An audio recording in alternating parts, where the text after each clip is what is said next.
Assalamualaikum warahmatullahi wabarakatuh. Perkenalkan, nama saya Rafina Armiani, NIM 191410-118. Di sini, saya akan menjelaskan materi rekayasa perangkat lunak, metode desain. Pengertian desain. Menurut Taylor, desain adalah langkah pertama dalam fase pengembangan bagi setiap produk atau sistem yang direkayasa. Desain dapat didefinisikan sebagai proses aplikasi berbagai teknik dan prinsip bagi tujuan pendefinisian suatu perangkat. Tujuan desainer adalah untuk menghasilkan suatu model atau representasi dari entitas yang kemudian akan dibangun. Tujuan dari metode desain adalah kunci untuk mendapatkan wawasan atau kebenaran esensial yang unik, menghasilkan lebih banyak solusi holistik untuk mencapai pengalaman yang lebih baik untuk pengguna dengan produk, jasa, lingkungan, dan mengandalkan sistem mereka.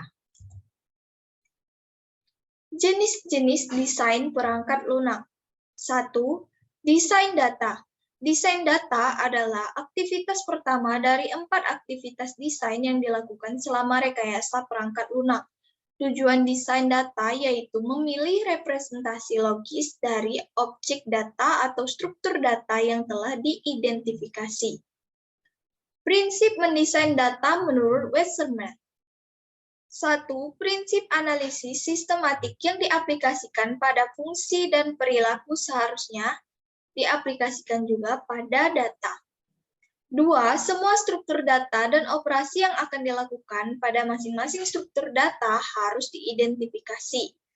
3. Kamus data harus dibangun dan digunakan untuk menentukan baik data maupun desain program. 4.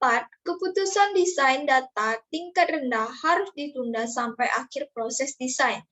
5. Representasi struktur data hanya boleh diketahui oleh modul-modul yang harus menggunakan secara langsung data yang diisikan di dalam struktur tersebut. 6. Pustaka struktur data dan operasi yang digunakan yang dapat diaplikasikan pada struktur data tersebut harus dikembangkan. 7. Desain perangkat lunak dan bahasa pemrograman harus mendukung spesifikasi dan realisasi dari tipe-tipe data abstrak. 2. Desain arsitektur. Desain arsitektur adalah untuk mengembangkan struktur program modular dan merepresentasikan hubungan kontrol antar modul.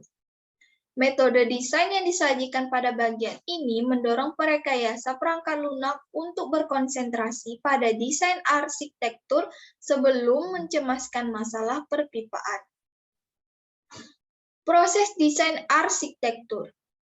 Transisi dari aliran informasi yang ditujukan sebagai diagram aliran data ke struktur dilakukan bagian dari proses 5 langkah. 1. Tipe aliran informasi dibangun. 2. Batas aliran diindikasikan. 3. DFD dipetakan di dalam struktur program. 4. Hierarki kontrol ditentukan dengan pemfaktoran. 5. Struktur resultan disaring atau diperhalus dengan menggunakan pengukuran desain dan heuristik.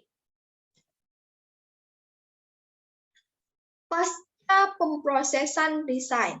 Setelah struktur dikembangkan dan disaring, tugas-tugas berikut harus dilakukan. 1. Mengembangkan narasi pemrosesan untuk masing-masing modul. 2. Menyediakan deskripsi interface untuk masing-masing modul. 3. Menentukan struktur data lokal dan global. 4. Mencatat semua batasan desain. 5. Mengkaji desain. 6. Mempertimbangkan optimasi bila perlu dan dibenarkan. Optimasi desain arsitektur. Desain perangkat lunak harus memperhatikan perkembangan representasi perangkat lunak yang akan memenuhi semua fungsi dan persyaratan kinerja dan penerimaan jasa berdasarkan pengukuran desain kualitas. Usul pendekatan berikut ini untuk perangkat lunak kinerja kritis dalam optimasi desain arsitektur. 1. Kembangkan dan saringlah struktur program tanpa memperhatikan optimasi kinerja kritis. 2. Gunakan peranti case yang mensimulasi kinerja runtime untuk mengisolasi area inefisiensi. 3. Selama iterasi desain selanjutnya, pilihlah model yang dicurigai atau time-hot. Dengan hati-hati, kembangkanlah prosedur atau algoritma-algoritma untuk efisiensi waktu. 4. Kodekan sebuah bahasa pemrograman yang sesuai. 5. Instrumentasikan perangkat lunak untuk mengisolasi modul yang menjelaskan utilisasi proses yang berat. 6. Bila perlu, desain ulang atau kodekan kembali bahasa yang tergantung pada mesin untuk meningkatkan efisiensi. 3. Desain interface. Pengguna atau user interface design atau rekayasa antarmuka pengguna atau user interface engineering adalah desain untuk komputer peralatan, mesin, perangkat komunikasi mobile, aplikasi perangkat lunak, dan situs web yang berfokus pada pengalaman pengguna atau user experience dan interaksi. Fokus desain interface ada 3, yaitu 1. Desain interface antara modul-modul perangkat lunak, 2. Desain interface antara perangkat lunak dan produser dan konsumen informasi bukan manusia lainnya. Yang ini entitas eksternal lainnya. 3. Desain interface antara pemakai dan komputer. Desain interface pemakai internal dan eksternal. Desain interface program internal yang kadang disebut dengan desain interface intermodular dikendalikan oleh data yang harus mengalir di antara modul-modul dan karakteristik bahasa pemrograman di mana perangkat lunak akan diimplementasikan. Desain interface eksternal dimulai dengan evaluasi terhadap masing-masing entitas eksternal yang direpresentasikan pada DFD model analisis. Desain interface pemakai.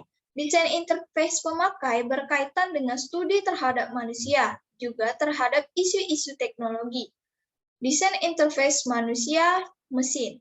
Ada 4 model yang berbeda pada saat manusia-komputer atau human-computer interface akan didesain. Model desain dari keseluruhan sistem menggabungkan data, arsitektur interface, dan representasi prosedural dari perangkat lunak. Model pemakai menggambarkan profil pada pemakai akhir dari sistem. Para pemakai juga dapat dikategorikan sebagai 1. Orang baru, 2. Pemakai intermittent yang banyak pengetahuan, 3. Pemakai yang banyak pengetahuan dan sering. Masalah-masalah dalam desain. Pada saat interface pemakai berkembang, hampir muncul 4 masalah desain umum, yaitu waktu respon sistem, fasilitas help pemakai, penanganan informasi kesalahan, dan pelabelan perintah. 4. Desain prosedural. Tujuan dari desain prosedural adalah untuk menetapkan detail algoritma yang akan dinyatakan dalam suatu bahasa tertentu. Desain prosedural dilakukan setelah diselesaikannya perancangan desain data, arsitektur, dan antarmuka software. Pemrograman terstruktur. Spesifikasi algoritma ini akan dibuat dalam bentuk notasi terstruktur berupa 1. Sequence merupakan urutan langkah-langkah proses yang diperlukan untuk suatu operasi tertentu. 2. Condition memberikan pilihan untuk melakukan proses-proses tertentu berdasarkan kondisi yang terjadi dalam program. 3. Repetition diperlukan untuk melakukan pengulangan proses atau looping. Coding. Program Design Language atau PDL. 1. Bahasa Inggris terstruktur atau pseudocode. 2. Bahasa pasar yang menggunakan kosakata dari suatu bahasa, misalnya bahasa Inggris, dan keseluruhan sintaks dari bahasa tertentu, yaitu pemrograman terstruktur. Terima kasih.